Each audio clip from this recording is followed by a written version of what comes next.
ఇక్కడ కమ్యూనిస్టులకు మింగుడు పడని కొన్ని వాస్తవాలు చెప్తా, జాగ్రత్తగా నోట్ చేసుకోండి.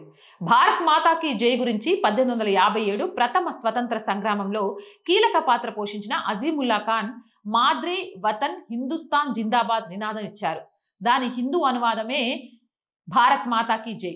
వీర సావర్కర్ రాసిన the Indian war of independence 1857 పుస్తకంలో కూడా అజీముల్లా ఖాన్ ప్రస్తావన ఉంది. బ్రిటిష్ వారు 1857 పోరాటాన్ని సిపాయిల తిరుగుబాటు అంటే ఇది ప్రథమ స్వతంత్ర సంగ్రామం అని మొదట ప్రకటించింది సావర్కరే.